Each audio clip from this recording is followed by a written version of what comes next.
What's up, wonderful people? Giving folks a second to come in, and we will start the party. Jonathan. Hi, Armand.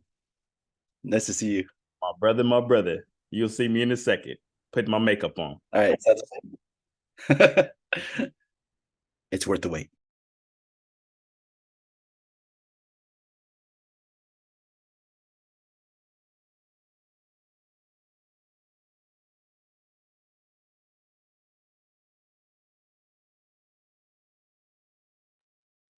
Oh, you're muted, Armand. So nobody heard me say Amba, my friend. I had to repeat. Maclovio, Emma, Eb, of course. Awesome. Terry Best, Tamara Park. Oh, they're all, I'm just naming people as they come in. Amanda Brown. Dun, dun, dun, dun. The dream team. I was telling somebody this the other day. I was in a meeting, and I think, Amanda, we may have talked about this in our last session, but how in this world, this, whatever you want to call it, community work, you think it feels like a lot of people are doing this work. It feels like, maybe I'll speak for myself. Sometimes in the past, it felt like, whoa, there's so many people doing this work, and there's really not. There's more people not doing the community work and in fields of helping others, in direct help, in some, and so it's an honor to know you all and to know that there's people that you're one of the chosen few. The Marines have the saying, the few, the proud, the Marines. It's like that, so we have been Amelia, and then people like Amelia, who I have been looking up to since I stumbled my way into community work. I met this wonderful human being right here who was just all in. Yes, definitely an honor. Yeah, we were talking about that last time, Armand. Yeah, maybe if I'm not alone, somebody give an amen. I don't know, but it feels like, dang, there's a bunch of school teachers. No, there's not a bunch of teachers out there. And then when you narrow it down, are there a bunch of good school teachers? There's even fewer. There are a bunch of good, so it's an honor. Tamara, my partner. Hello. All right. Let me see who we're missing. Who do I need to send a nudge to? I think America. 2, 3. Malik, I see you, Mr. King. No relation, but all relation. Mac Kings among kings. The great. All right. Dun, dun, dun. Google Shift. Well, welcome. I'll do this intro so you guys get a little background on what's going on here on this. My questions. There go the questions. All right. I think we got everybody except America. I will send her a nudge right now. America is awesome too. So let me start this intro because intro what this is, and then I'm going to talk about America since she's the only one not here, and I can talk about her behind her back in a good way. Just amazing. And so me and Amanda, we did, Malik, he's laughing. Me and Amanda, about a year ago, maybe a little more, we came together. I've been working with Amanda for a while now and just known her since USD, doing a training on human sex trafficking, a 2-day training. You were a grad student, I believe, at that time.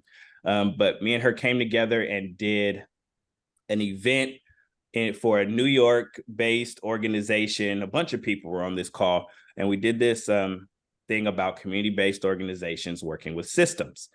From there, I got a speaking engagement out in middle of nowhere, New York, across the river from Canada, and just these conversations came up. She's been working with a lot of community-based organizations in San Diego, very familiar with our work. After grad school, hit the ground. I don't think you hit the ground. Someone, when you move so fast, your feet don't hit the ground. All it was just smoke behind her, and just jumped into community action. And somehow the conversation of let's continue what we did with the New York folks and just keep the conversation alive. And so this is our 5th or 6th conversation with leaders, community folks, people in this with different areas of the same subject matter, community-based organizations. America sneaking in, but I'm still going to talk about her. Okay. So community-based organizations working with systems. So this particular day, particular conversation is community-based organizations that work with youth and systems, as you all know. And so we have some questions that we'll be asking. And America, I was about to talk about you since you weren't here, and I'm still going to talk about you like you're not here. But America, for example, I think I've known her maybe 2-3 years now. She may have been 18 when she started, as one of the mentees and been in programming. One time, I think I was being too mean in the kitchen, and she told me off, and she's and she was like, Armand, whatever she said, but she's shorter than me, even though I'm short. So imagine that. And she was yelling at me like this. And I was like, okay, it was something about making some cake pops. And I didn't let her make it. She wanted to make cake pops. And I said, no, I thought she was going to destroy the desserts. End up making the best dessert I've ever seen in my life. From there and graduating from there, end up the culinary program, end up launching her own business, this dessert business. Amazing. She did my baby shower. Amazing. Thank you. And from there, recently working in this program from Elevate Youth, a grant that came out of California State, using cannabis taxes to teach youth leadership skills and prevention. So from there, jumped in there, and part of the task for the youth involved, Malik was one of the mentors, was for them to go and be civically engaged, go to city council meetings, paid, go to county board of supervisor meetings, go to these things. And she hit the ground running so hard that if you could blow up a grant, she blew up the grant. Like, oh, hold on. We told you to we didn't think she was going to do that much. Like, she almost took all the grant money in 1 month, and it was like, hold on, pause.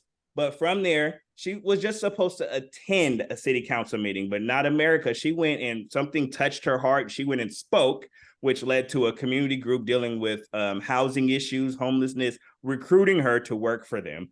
She's now, I believe you're in Oakland right now as we speak, lobbying in Oakland. You may be 19, don't want to tell your age, but 18, 19, I don't think you're 21 yet. I know that. But anyway, sum it up. That's the power of community groups, CBOs, working with systems, working with youth, and now who knows where this young lady's life is going to be. And just let that be the intro. That's it. So I'm going to hush. We'll get these questions started. So please answer to the fullest. We do have individual questions for individual people, but once that person answers, if you're like, I want to chime in and say something, please do. For the sake of time, we'll limit it. If you see me going, that's not, I'm not gonna do that. If those old enough to have watched Apollo and seen the Sandman that came with the cane and pulled you out when it was time to go, I will do that virtually, okay? But just so we can get them all out and we can get some of you great experts to speak. And Amanda, take it away, my partner. Yeah, what's up, everybody? I think I don't know if I know anyone, but it's nice to meet all of you. Like Armand said, I've been working in San Diego, everywhere from done government work down to CBO work, and now my favorite is working with credible messengers in the county. So that's everyone from credible messenger youth that we're training all the way up to adults. And like Armand said, today's special because we are focusing on youth today. So I'm going to kick it off and start with Amelia. Are you ready? Are you ready to roll? Yes, let's do All that. right. Can I share my screen? Yes, we do have questions for you though. Do you want to share your screen before or after? Either one. Doesn't Okay. I'm Well, flexible. how about I'll ask the questions and then you can see if you want to share. How about that? That sounds good. Okay, beautiful. Okay, so I'll give you all three since you have some presentation for us. So it's the first one is introducing yourself and what work you do with community-based organizations. And I can put this in the chat too. What is the importance of youth boards and commissions in the city and county? And what youth internships and paid positions are in the county? Do you want me to put those in the chat for you? Sure, please. I think I can respond to that.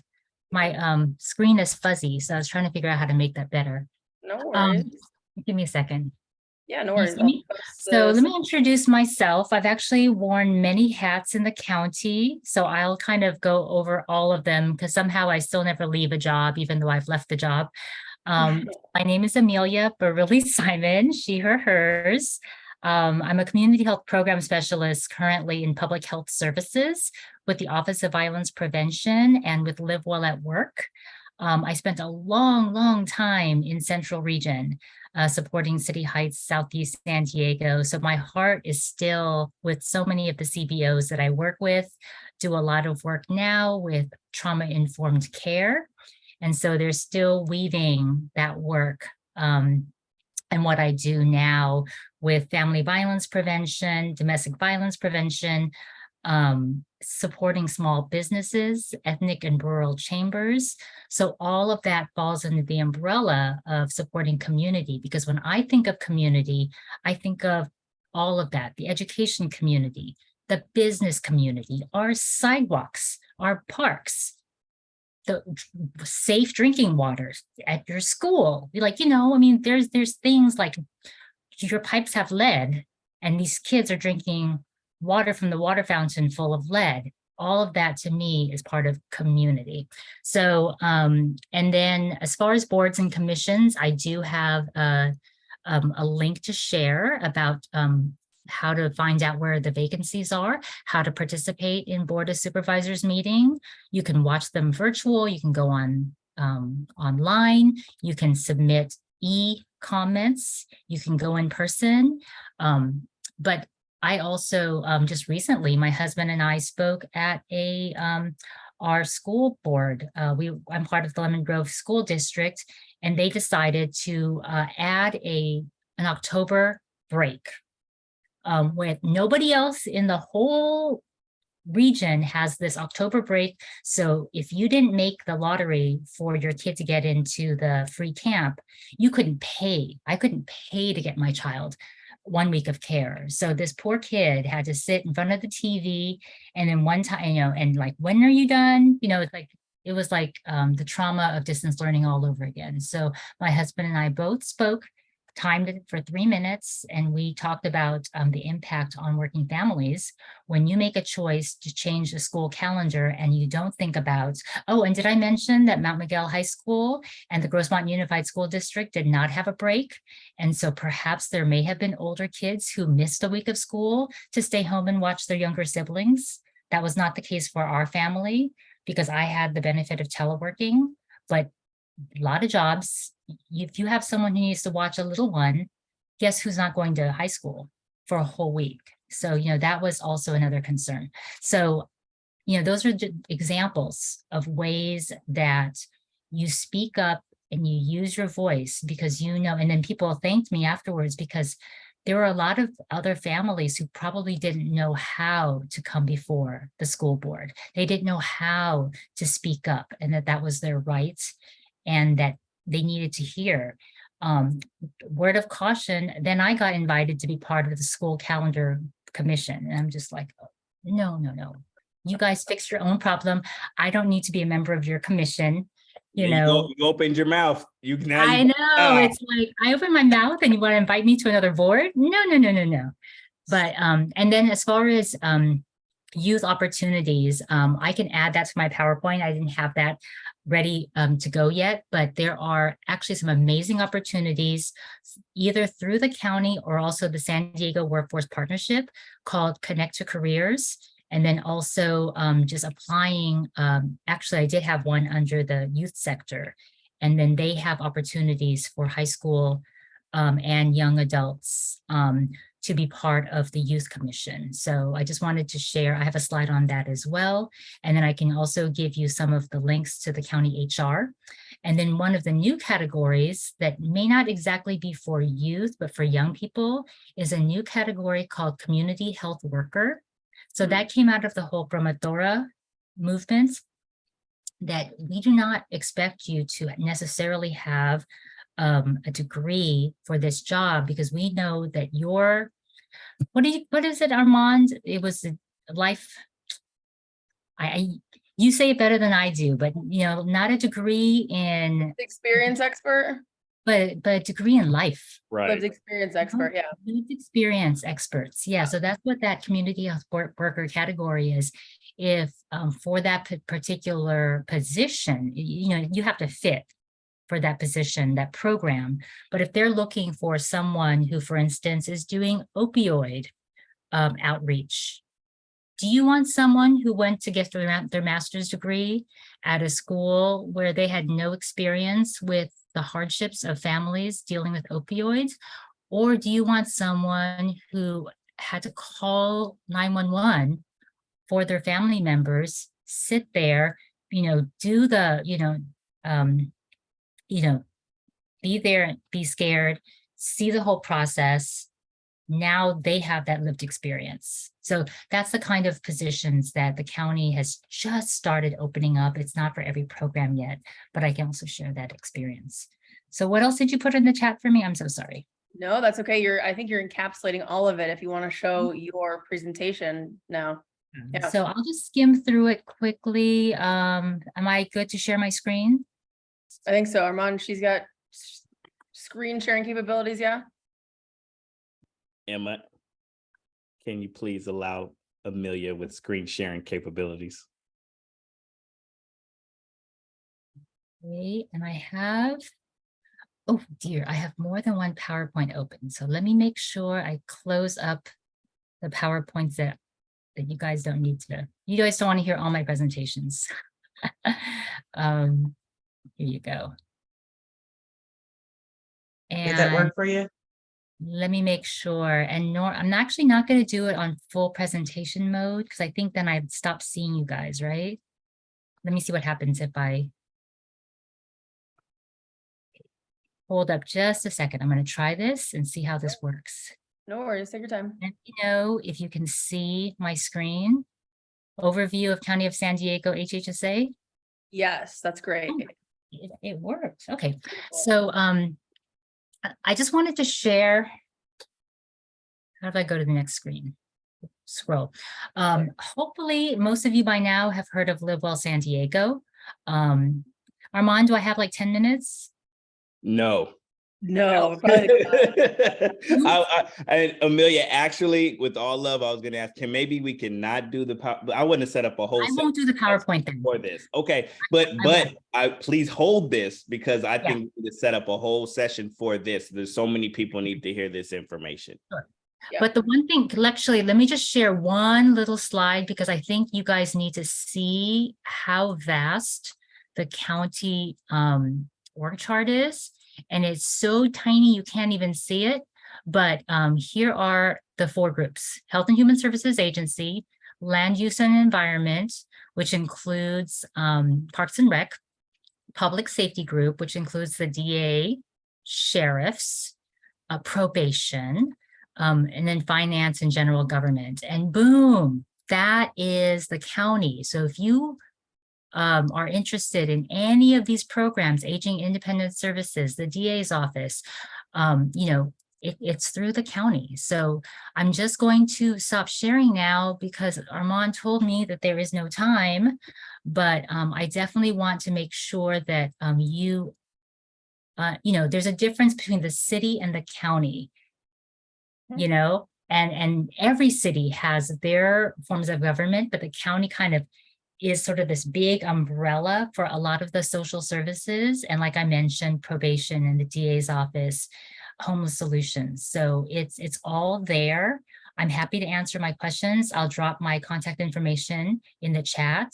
So, and then if you also want to hear a presentation on any other thing that I mentioned, always, I'm here. I'm here to reach out to me. I'm going to reach out to you and we're going to set up in the near future, and within the next 30 days, maybe let's set up.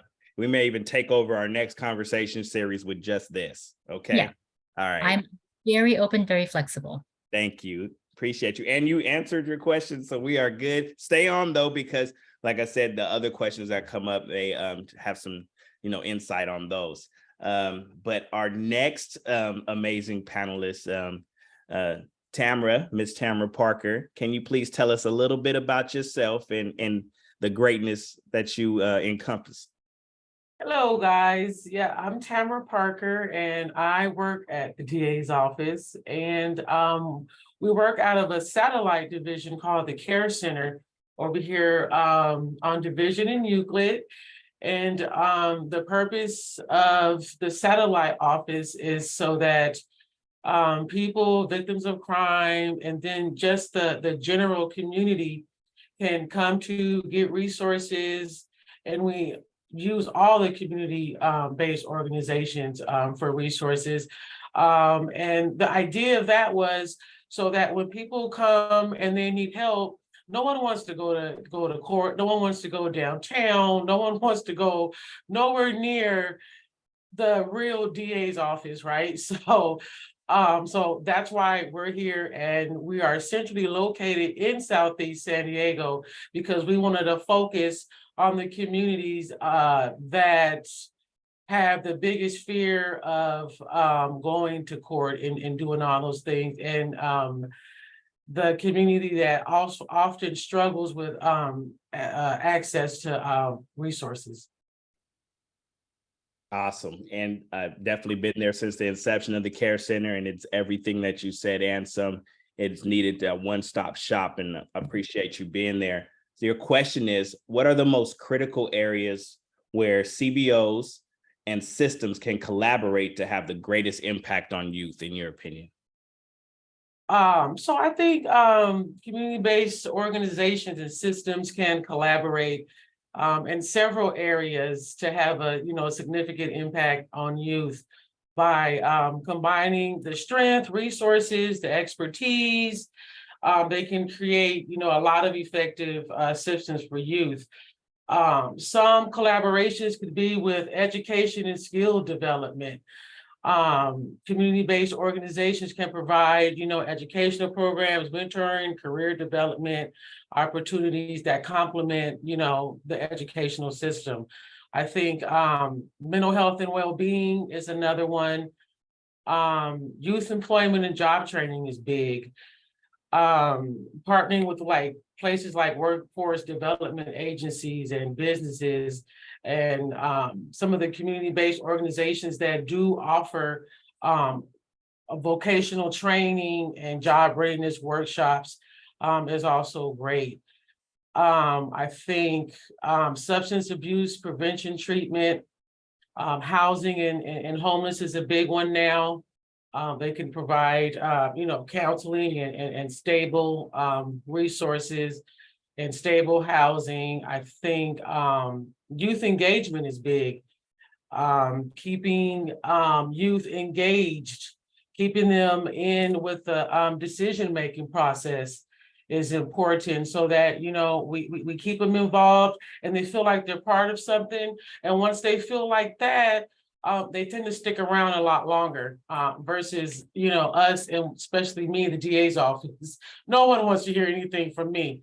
So if I include them on those decision making, I always have a better outcome. Another thing with the kiddos is digital literacy and using technology access, to get them engaged and to ensure that they have access. They do everything on their cell phones. No, I hate when I see a QR code. It drives me crazy. But the kids, they pick right up on it, and I think that is key to that. And then lastly, just being cultural awareness, maintain different outlets, recreational activities, doing different projects, all those type of things always have a big impact on youth. Thank you for that. I appreciate you. Amanda, I just noticed that Kanika is not on. I just sent her a text. You want to jump to the next one? Yeah, you want me to jump or you want to go?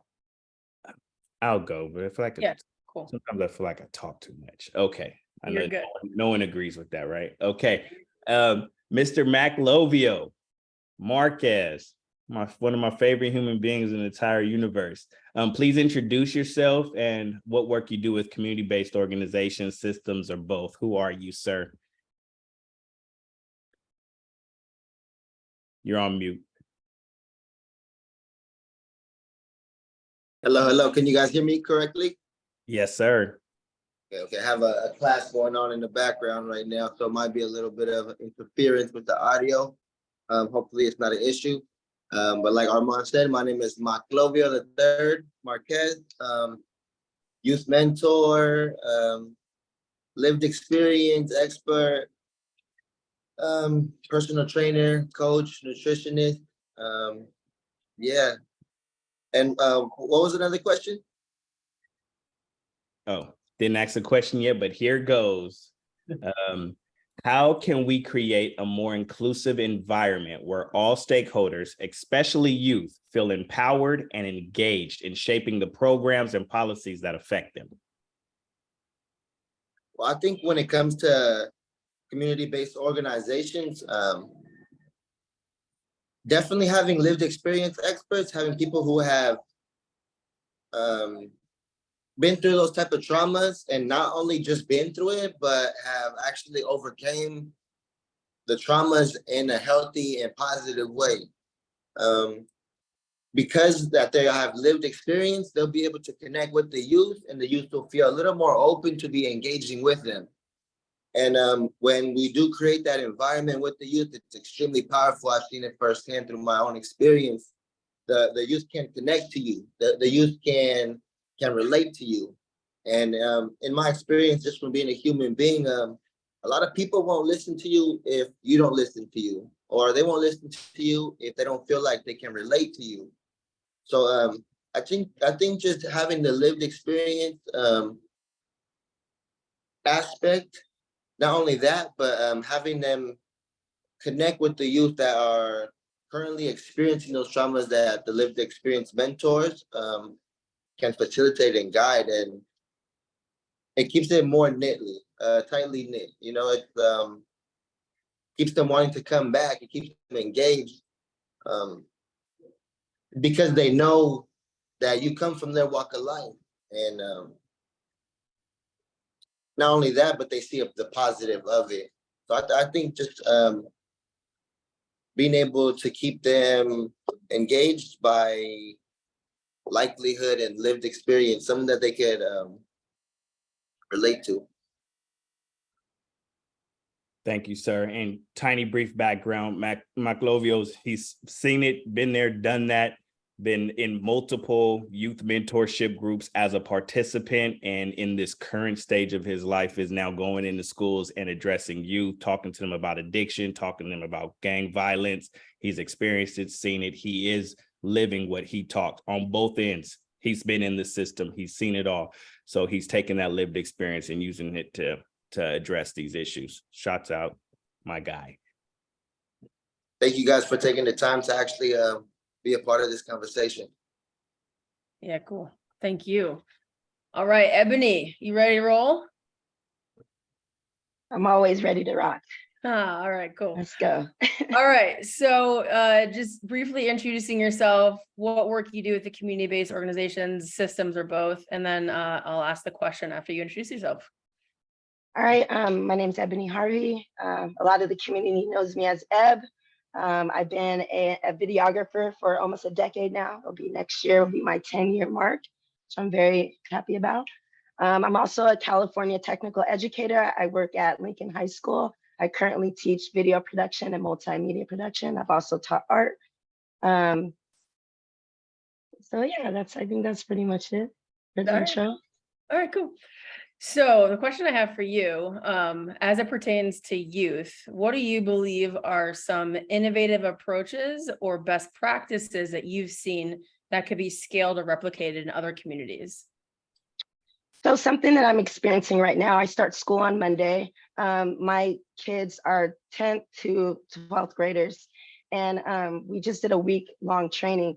So I'm totally involved in media. And when I think about my students, I'm thinking about how can I help them down a similar path that I went down? So I didn't discover my passion until I was 35. I'm 43 now. And I'm just like, yo, like I didn't find a job. I found my passion and now I'm teaching my passion. Like that's what I'm doing, you know?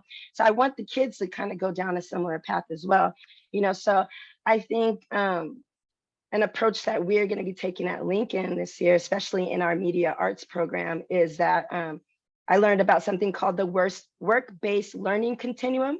And so it's basically giving these kids like making them more aware of the careers that they can go into in media arts, because people tend to think like, oh, you either in front of the camera or you're behind the camera. But if you remember, if you watch any show or any movie, there's a long list of people that are part of that production.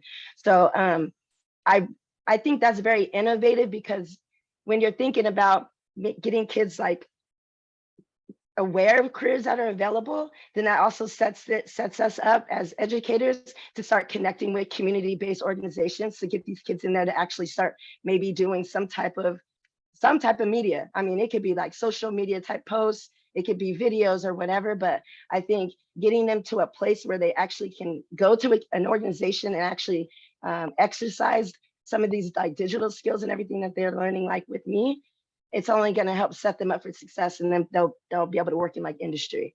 So I think connecting, especially in this school setting, connecting students with these organizations so that they can get internships and really start seeing how everything that they learn can play out.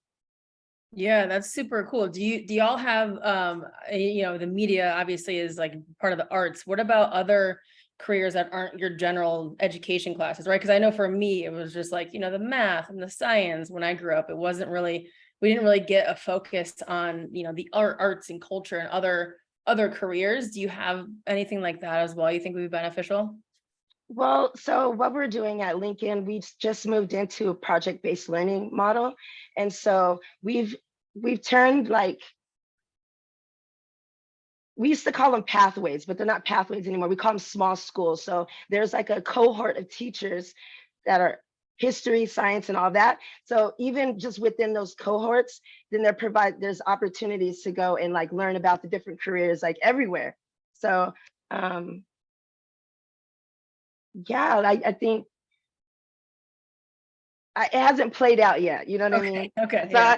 it hasn't played out, but I think that, like I said, just getting them off campus and into like these different spaces as well, I think it's so beneficial. But you know, I definitely want to stress the need for students to experience. They have to experience. We can only tell them so much. I can only stand up in front of them and give them so many assignments, but it'd be so much better for them to actually see it. I have some field trips coming up to City College where the kids can actually see what does education look like past high school if I want to go into this career field.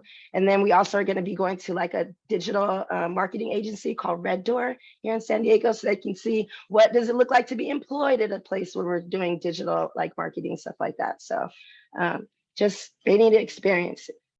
That's all.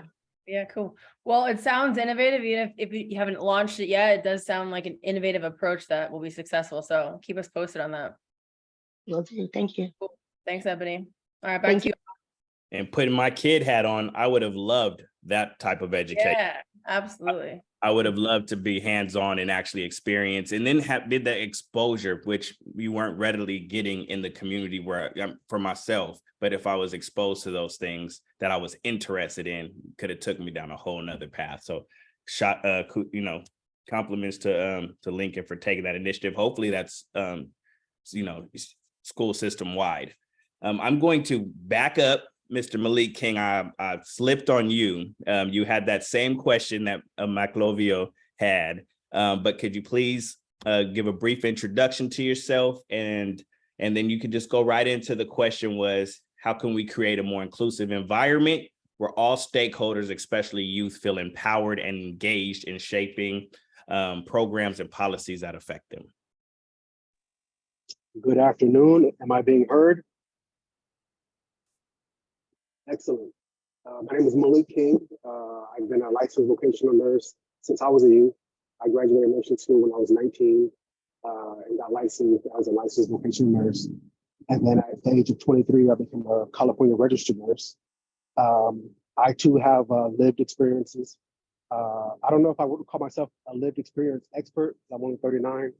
Hopefully I have another 39 more years to go. But I definitely have lived experiences. I've experienced the preschool to prison pipeline. After having some trumped up charges against me, Armand King's organization helped, and the DA helped me get the false charges dismissed and expunged so I can go back to working as a registered nurse. I'm currently restudying the NCLEX exam because so many years have gone by since I was able to practice at a hospital. So I have to take the RN NCLEX again, which I'm studying for. So it's coming soon. I'm also an elevated youth mentor. And to answer the question, I think that 100% having more programs like the Elevate Youth, it's completely inclusive. We started off with 40, 50 youth members. We went downtown, we're passing out t-shirts, we're passing out information about fentanyl, we're passing out Narcan. The students were very, very involved.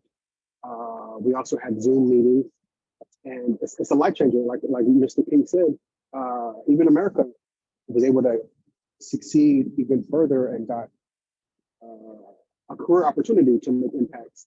So I think ultimately what can be replicated in other communities is exactly that, having an elevated youth program where we have mentors of different social, economic, and social academic backgrounds with also lived experiences that the children can relate to, the good, the bad, and the ugly. And at the end of the day, they can see whether you are a high school graduate, a college graduate or not, whether you've been to prison or not, you can still make a difference in your community. And they can see those that have made a difference in their community, and they can see those that have been impacted by some of the injustices, but yet overcame it, put it behind them, and are moving forward towards community excellence. So ultimately, if we have more programs like Elevated Youth, we can make a change for me, for you, and for the community. Thank you for listening. Yes, sir. Thank you. Thank you. Definitely a gem dropper for sure. Now back on pace, please forgive me. For my friend America, and I promise I'll stop telling the dessert pop story. Okay. And she's like, Armand, I'm gonna get on you. But if you could, Miss America Cabrera, could you please introduce yourself, the work you do now? And if you don't mind adding a tidbit of how you got there to what you're doing now. And then I'll ask you your question after that. Okay, sorry, I was writing a email. I'm sorry, I'm currently on the job, but my name's America Cabrera and I'm working for ACE, and ACE stands for Alliance of Californians for Community Empowerment. So basically we're like literally in the field. We're like very direct, like activists, literally. Like if you see people with yellow shirts downtown with like posters, that's us. So I was able to be on ACE because of like what Armand said. I was going to city council meetings. I didn't directly have to speak, but in this case, there were just some like low evicted. It was all to like higher and people were there's a lot of evictions going on that I want to be grimy, and a lot of these evictions are of these evictions are not like, they're fake basically. So yes, we kind of help around that. So a lot of scumbag landlords, that's what we call them, pay for what they've done. But yeah, we take them to the city. They get what they deserve. Okay. Scumbag landlords. I know a few of those, but that's a whole nother session. We'll get everybody together to talk about those. What challenges have you faced in working with larger systems, and how have you addressed them? So with like ACE in specific, we're a multiracial like organization. We're a union. We deal with a lot of like high class people that sometimes look down on us. What a lot of our organizers, they have a lot of knowledge. A lot of white people, they tend to have money and think they can control people like that, but knowledge is everything. So every time we try to be prepared for these meetings, try to have comebacks, always like being firm when you're saying something to them, like it's for sure a necessity, or else they'll think that they can just like they can judge, like direct us to whatever they wanted us to do. I'd love to hear an example of, this is amazing, of like maybe someone who was talking down to you and a success story around how you shifted their attitude and mindset? Do you have like any on the top of mind of examples of that? No, yeah. Today there was a meeting with this guy. His name was Hejani.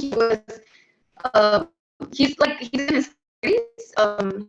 He thinks he's a very good organizer, and he was just he was talking about that. Oh, I've drank with politics, and just trying to make himself feel or look more higher. So they didn't know anything about organization. They were just judging us, and we kind of let them know. They were like, "What do? You do nothing," until we hit them with facts. And once they're like, what do you do? You know what I mean? What are you actually doing for your community other than just speaking?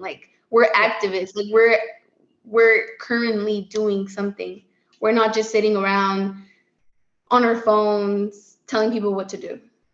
Yeah. So you hit him with facts, and that's kind of what got him to listen. It sounds like. Yes. Yeah. Good for you, Mama. I'm inspired by you. If you don't mind me asking, how old are you? I just turned 21. Damn. I'm inspired by you. That's awesome. Great job. Thank you. And here Armand is talking about 18. Sorry. I did. I came to Painting Your Futures when I was 19. I had just turned 19. Proud of you. Yeah, Thank I you. think it's good at 21. I mean, you're already got it down with, learning how to do the check and balances with power dynamics, right? So kudos to you. Yeah, good for you. Trust me, she started that way. Testing it on me. But anyway. Don't mess with her cake pops, Armand. No, never again. Nothing. No cake pops, cupcakes, cookies, nothing. And we're extremely proud of you, America. You've accomplished a lot.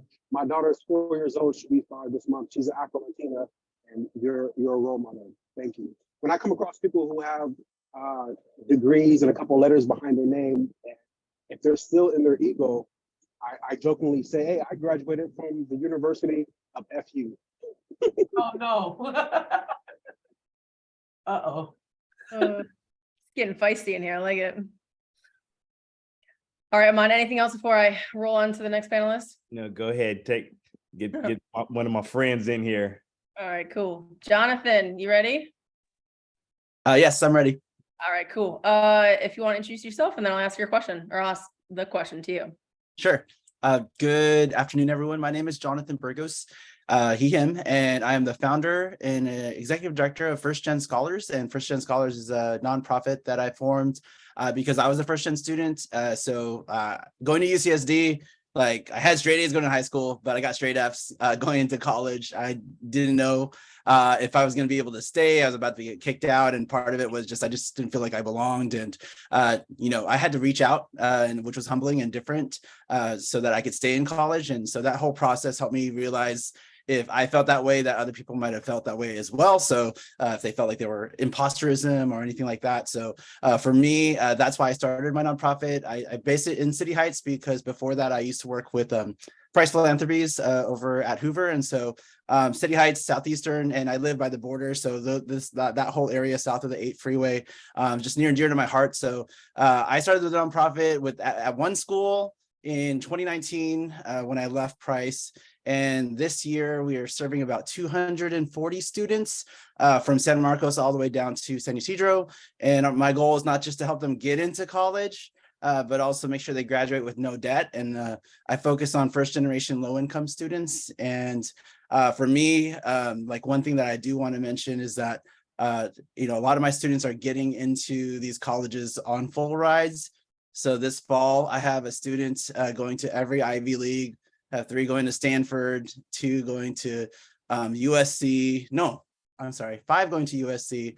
And the reason why I say that is because when we talk about systems, and I think it's related to the question that I have to answer, these systems weren't designed for us, more intent on maybe preventing us from getting into these systems. So for me, I'm actively engaged, but also acknowledging that I'm a part of this system. Right. So getting students into colleges is one thing. To have them feel confident that they belong there, and also creating that space for other people is what my whole goal and purpose is. So I love what I do, but I know that for me, there's still some places where I need to get more support and and make more inroads. And one is at Lincoln High. So it's nice to see Eb and meet you, because I want to help more students from Lincoln get into universities if they want to, and help them graduate with no debt. Especially some of the HBCUs if they're interested. So we're having a college fair on September 30th at the Jacobs Center, because the national college fair program, they actually aren't coming into California at all this year. So they usually have college fairs here, but my intent is to make sure that we bring these colleges here, let them know how important it is, but also know that we've been missing out on talent. So when I look at the data, like half of the students in particular that are first gen don't apply to some of these universities. So it could be something of a lack of access or a lack of knowledge, or even they just felt like that, they're upset with the system, which is understandable. So what my goal is, and where I need help and support, is to try and make sure that students know that there's options available where they can go to college and get a full ride. But also my goal is not just to help them get into college, to graduate and have these careers where they're making six-figure salaries right out the door. And a lot of my students are on their way to do that, so that they become the people at these companies to help hire the next generation of students, and just creating that pipeline. So that's what my goal is. And that's a little bit about me. Cool. I think you might have answered it in there, but I'll see if I can ask it in a different way. Because Sure. you talk about the fact that you're part of the system, and that the collaboration that you have with your organization and being a part of the system, like you talked about that. Mhm. But what about like you collaborating as a community-based organization, with you collaborating with the system? How did that affect your experience and outlook with working with youth? Like maybe like the background of how that actually impacted it. Yeah, well, one is, for example, UCSD has a program where it's called the Chancellor Scholarship. So they have basically a little compact with certain schools such as Hoover, Lincoln is one, Morris is another. So basically, if these students get into UCSD and their families make under $80,000 a year, they get a full ride. So I don't know if all students know this, right? But once I understood that, my whole goal was to help those students from those particular schools, just at least, if UCSD wasn't on the radar, just to even just apply, right? Just because if they get in, they have a full ride, they can live on campus for all 4 years, guaranteed housing, guaranteed priority registration, which means they'll graduate in 4 years and not have any debt. So that's what I identified, but also realizing there's schools that have the similar demographics that weren't included in the Chancellor Scholarship. So I actually talked to Lamont Jackson from the superintendent for the district, and I gave him data of Crawford High, of San Diego High, and said basically, well, if these schools are getting that support, we're missing out on these students who are similar backgrounds, similar like demographics. But the only difference is that they're not getting a full ride. And so when he was able to present that data to the chancellor at UCSD, after that meeting, the chancellor basically added those two schools. And so my goal is to help increase it even more to outside of San Diego Unified and start to identify other schools that have similar demographics. And I'm just going to keep on pushing that bar just so that, because a lot of students want to stay locally, but I don't know if they know that there's an opportunity for them to get these full rides. And so that's what I'm doing. Got it. So it sounds like data and the facts. America, you're starting a theme here with presenting people with facts and data. That's what he said. It was effective for him too. So cool. Awesome. All right. Back over to you, Armand. Thank you, Jonathan. And one of my newest friends and allies, Ms. Amba Johnson. Thank you for being here. I have a couple of questions for you. I hope you're ready. So if you don't mind, please give an introduction of yourself, the work you do, any community-based organizations you're involved with, systems, and or both. So I'm Amba Johnson, Director of Learning and Prevention for Covenant House. Covenant House has shelters in 4 counties and shelters plus transitional housing in 7 counties now. We keep building more transitional housing, so I'm proud of the work we do. Amba, is this in San Diego or somewhere else? All up north. No, I'm the I feel like I'm a stealth invader here. Seriously, like I'm like, geez, I'm Alameda County. But trust me, I can make you feel really good about your county because Our county broke and disorganized. So that's a learning environment always. So I've worked with homeless and I've worked with trafficked youth since 2000, for 7 years as a child welfare worker that specialized in it only because nobody else knew anything. So they just sent everybody to me. And then since then worked for Missy, which was one of the first organizations to work with trafficked youth as the president of the board, but also very closely with the youth. And then the last 10 years, Dreamcatcher Youth Services, which is the only homeless shelter in Alameda County for trafficked and homeless youth. So that's the background. Dreamcatcher was deep in the community and not well known when I got hired, because the organization that we're with Cub now, but our original organization treated us like a pet, like they rolled us out at Christmas. And then when I got hired, I started looking at the data for homeless youth and I'm like, yeah, we're not going to do that anymore. So now I meet people at parties and they say Dreamcatcher is the most incredible program in Oakland. And they say that only because I've said it so many times. They've never been there. They had to. But I do think that that's part of the secret, is that you really, really, really, really, really have to like lean into people knowing and trusting you and believing in you and believing in you. Or I always say my staff are the most incredible staff in the world. If they aren't, they will be. So I just go ahead and say that they are already. And so that's helped a lot. That's kind of my background. Amazing. And yes, you may be at the top of the California map, but your influence is all the way down. Obviously, you're here from your San Diego friend at the bottom of the map. And so your presence is felt and your work is felt. And so speaking on the work you've done and you're familiar with many organizations, what challenges have you faced or experienced in collaborating with CBOs, with systems, and what lessons have you learned that you can help others with? First of all, I've been on at least 5 or 6 task forces at this point, maybe 7 at this point, the very words task force. Oakland's very committed to collaboration, and because when you're broke, you get very committed to collaboration. So I think that that's one of the secrets of collaboration, is if you want to expand your bandwidth, go get people that are experts at all the things you don't have money to be any good at. And then you start to produce something that matters. I think that the challenge isn't new, it's the human being challenge, which is getting people in a room that have now worked together enough years so they have like a whole lot of stories about each other, and getting them to drop the stories and refocus on the work, I think is always what we run up against.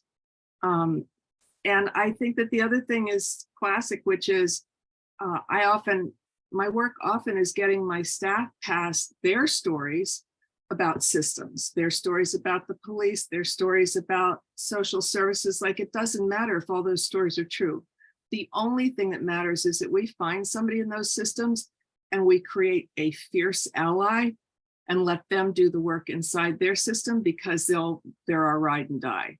So that often means firing our first contact and our second contact and our third contact, and continuing to move till we find the one that hears the stories and buys into our battles and on behalf of our youth. And then we just nurture that relationship and nurture them, have their back, know they'll have our back, and they can kind of anchor large systems. Like, you get 2 or 3 people like that in larger systems, they will anchor that system for you, and you'll get a lot of extra benefits from it. So that's kind of been the challenges and the good things we have. I've run into other counties where social services apparently retired and went to Florida. So when we needed to find foster homes, nobody was listening, but because of the allies in my county, I could call them and they could go deep where I couldn't get to in that other county and get me a name. So I think that's a couple of the strategies that I've used when there's been barriers.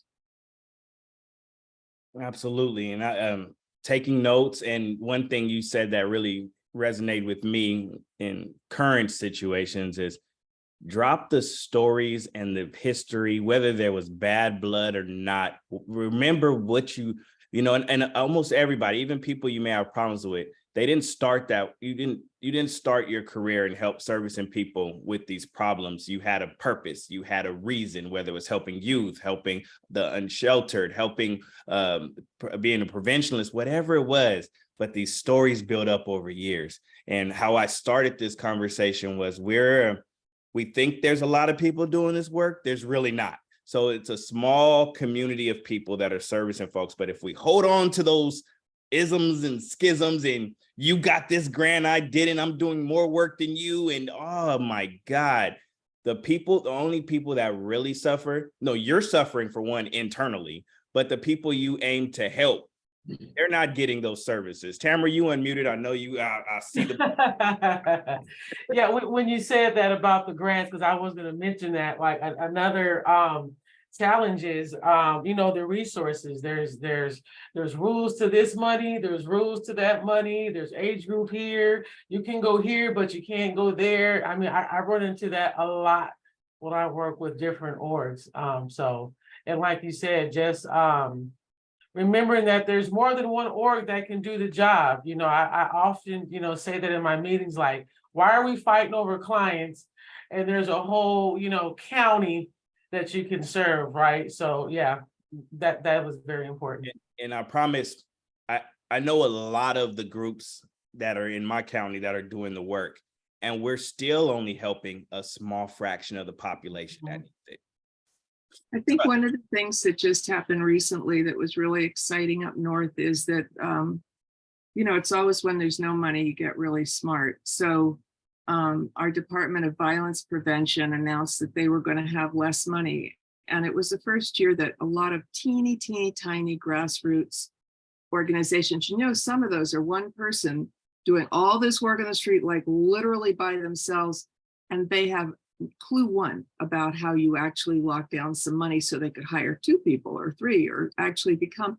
And when they announced that there was less money, a lot of the larger organizations came together and are creating a couple workshops to teach them how to write grants or to even write the grants for them so that they can stay in the game with the rest of us, which I thought was like, it was so exciting when it happened. So. Absolutely. I see a one-man show in the corner over here that was been doing a lot of this work on his own for a minute. I'm not going to say his name, put him out there, Jonathan, but you know who you are. Did. But yeah, a couple people popped in my head. So back on you, Amba, really quick. How do you see the role of community-based organizations in working with larger systems to support our youth better?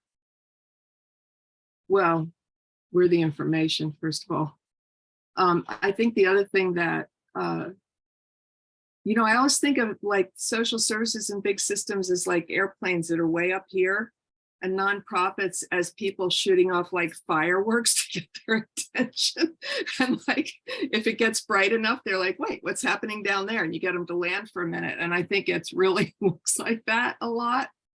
The other thing I know for sure is that data counts, stories count more. Like if I have the right story, I can talk to someone in social services and they'll be fighting for my youth. Like it really, I can bring out data, and I totally agree that it changes arguments and wins friends and makes points. But I also know that if you can tell even conglomerate, like combined stories, and really tell the story, feeling it while you're telling it, you can get somebody in there fighting for you that has never fought inside a system in their life. And I think that that's been one thing that we've relied on a lot.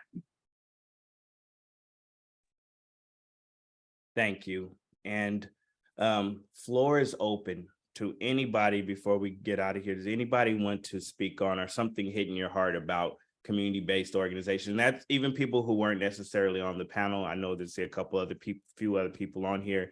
Any jewels you could share about community-based organizations and systems working together? And pertaining to youth too. Yeah, youth. I mean, youth and adults, but today we're focusing on youth. So. Absolutely. Yes, absolutely. Thank you. A lot of people get flowers and accolades after they've accomplished something and they've passed, and then we celebrate their passing. I want to give flowers and accolades while Armand King is still alive. I don't think people really know what he does on the clock, off the clock. First thing he does in the morning, last thing he does before he goes to sleep. For Armand King has been a pivotal, legendary accolade in the community. So before we give flowers and accolades after his passing, and we all go to the eulogy and say how cool and kind he was, I want to do it now. Thank you, Mr. King. It's a pleasure to work with you. Yes, thank you. I appreciate that. I'm sending your Cash App over to you now. Make sure. All right, I appreciate that. If my pigment wasn't as loud as it was, I might have been blushing right now. But thank you, 100%. Anybody else have anything to say? Any jewels to drop? Community-based organizations working with systems. What could make us better? You know, what would you like to see more of? What would you like to see less of? Anybody? I do want to say something about the youth, particularly because it was on my mind. You know, when things happen during the day before something like this, you figure you're supposed to be paying attention. And when I started working at Dreamcatcher, one of the things I realized early on was that the reason it was good was because our youth voted every single day on whether we were doing a good job. That's a great thing about shelters, especially youth shelters, because youth don't have enough sense to know they need to stay there. So they will not stay there unless you've done it right. So today we were talking with a group that boys and men's group that were starting at Cub, and nobody was showing up. And everybody that was talking about what the youth needed to do, and what the youth needed to show up, and they don't come consistently. And there was all this going on, and I thought, it's not true. And I said so, and we talked about the fact that this is no, if they aren't showing up, we haven't done it right yet. We haven't done it right yet. And if they aren't showing up, we aren't getting who they are to do it right. We aren't thinking through their experience thoroughly to understand where their needs live that they may not be able to articulate. We know those things. We've listened to lived experience. We've listened to our clients. We can think through logically where the needs are, but if we aren't delivering the answer to those needs, it's not on them in any way, shape, or form. We're not listening yet. And I feel that that occurs a lot when people feel that they're working with youth, that they're working with youth under their structure for their success without even consciously being aware of the fact that it has shifted because they're getting funded. And so since that happened today, and it was so vivid, I just wanted to bring it into the room. Thank you, Amba. Hi. Sorry. Hi, Armand. I'm from the Center for Positive Changes. We are up and coming now. We're going to open a treatment center off of El Cajon Boulevard. And the Center for Positive Changes starts with foster placement. And that's what we're doing at this time. But we're opening the progressive wellness, which is going to be treatment for substance abuse, specifically for adolescents. And we're building up our structure, our comprehensive structure of services, including prevention for youth.